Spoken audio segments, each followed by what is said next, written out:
I don't know exactly where they're coming out, but I don't like the direction it's been going in recent years.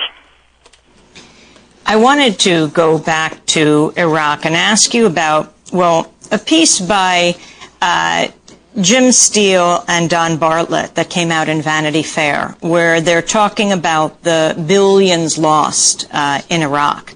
And they begin their piece by saying between April 2003 and June 2004 in U.S. currency, much of it belonging to the Iraqi people, was shipped from the Federal Reserve to Baghdad, where it was dispensed by the Coalition Provisional Authority.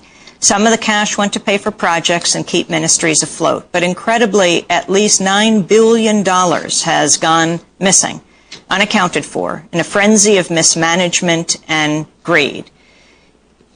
Alan Greenspan, when you're head of the Federal Reserve, how much knowledge do you have of this? And did you investigate this? Were you aware of this at the time? Well, let me say that what we were involved in was essentially endeavoring to create a viable currency for the Central Bank of Iraq. And what we did do was, I think very successfully, create what is a viable financial system even under the circumstances that currently exist. There was, as far as I can judge, a huge drain of the resources into areas which nobody to this day can understand or follow. It had nothing to do with the central bank in our relationships with them. We were merely acting as an intermediary to assist them in creating a system which they now have, which is working reasonably well, despite all of the problems that are going on. The issue which you're referring to had nothing to do with the Federal Reserve and any of our relationships with the central bank.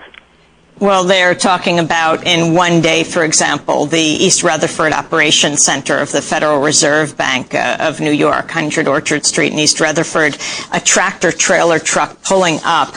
And though accustomed to receiving and shipping large quantities of cash, the vault had never before processed a single order of this magnitude, $2.4 billion in $100 bills. But ultimately, again, $9 billion of $12 billion gone missing in Iraq. I am not familiar with any such evidence, and it's certainly not brought to my attention. I frankly find it very unlikely that those orders of magnitudes were involved in any of the numbers that we were dealing with. You have to make certain that there's been a lot of confusion about losses, and people have used the dinar, the basic currency unit of Iraq, and assumed they were American dollars. And of course, that gives you a highly distorted view. I've seen several reports fairly recently in which that sort of mistake was being made. Well, all I can tell you is that no such numbers of any order of magnitude of the type you are discussing came to the attention of the Federal Reserve. This is based on that award-winning article in Vanity Fair, or the team who have won. Award-winning doesn't necessarily. Well, I mean Jim Bartlett and Don Bartlett and Jim Steele, Pulitzer Prize-winning journalists. I'm sure you know their work. But NAOMI KLEIN? Well, I would just add that it's quite surprising, actually, that Mr. Greenspan is unaware of the scandal around Iraq's missing billions, because Paul Bremer had to testify before Congress and was asked directly about those missing billions. It's been the subject of very high-level investigations. There's a huge paper trail around it, so this is hardly a secret, and it's hardly just a matter that's confined to Vanity Fair. This is. Well, I'm not saying that the losses are not real. I think they are, because obviously we can't account for all the oil revenues. I'm just merely saying it's not something which was directly related to any of the actions which the Federal Reserve Bank of New York, to which you're referring, was involved, as far as I know. Alan Greenspan, we have to break for 60 seconds, but we'll be back with you. Alan Greenspan, the former chair of the Federal Reserve from 1987 to 2006. His memoir is out now. It's called The Age of Turbulence, Adventures in a New World. We'll be back with him in 1 minute. Stay with us.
Kronos Quartet, Requiem for a Dream. This is Democracy Now!, democracynow.org, The War and Peace Report. I'm Amy Goodman. Our guests are NAOMI KLEIN, author of The Shock Doctrine, and Alan Greenspan, the former head chair of the Federal Reserve. His book, The Age of Turbulence, Adventures in a New World. In fact, you were a classical and jazz musician, weren't you, Alan Greenspan, before you went into economics? Well, I studied at Juilliard, which means you become a classical musician, and indeed that is still my fundamental interest in music. But I went on as a teenager to play in a dance band and spent a year and a half traveling around the country as a jazz musician. Well, I wanted to move forward to your work as head of the Fed, as head of the Federal Reserve Bank, and ask you about that piece by Paul Krugman called Sad Alan's Lament, that goes to that issue of supporting President Bush's tax cuts. In his piece, Paul Krugman says, Mr. Greenspan has just published a book in which he castigates the Bush administration for his fiscal irresponsibility. Well, I'm sorry, says Paul Krugman, but that criticism comes 6 years late and $1 trillion short. He says that Mr. Greenspan now says he didn't mean to give the Bush tax cuts a green light, that he was surprised at the political reaction to his remarks. He goes on to say, the first big chance you had to clarify yourself came a few weeks after your initial testimony in 2001 when you appeared before the Senate Committee on Banking, Housing, and Urban Affairs. He says again and again you were offered the opportunity to say something that would help rein in runaway tax cutting, each time evading the question, often replying by reading from your own previous testimony. He said if anyone had doubts about Mr. Greenspan's determination not to inconvenience the Bush administration, those doubts were resolved 2 years later when the administration proposed another round of tax cuts, even though the budget was now deep in deficit. And guess what? The former high priest of fiscal responsibility did not object. And he goes on from there. He says in 2004, you expressed support for making the Bush tax cuts permanent. Remember, these are the tax cuts he now says he didn't endorse, and argued that the budget should be balanced with cuts in entitlement spending, including Social Security benefits instead.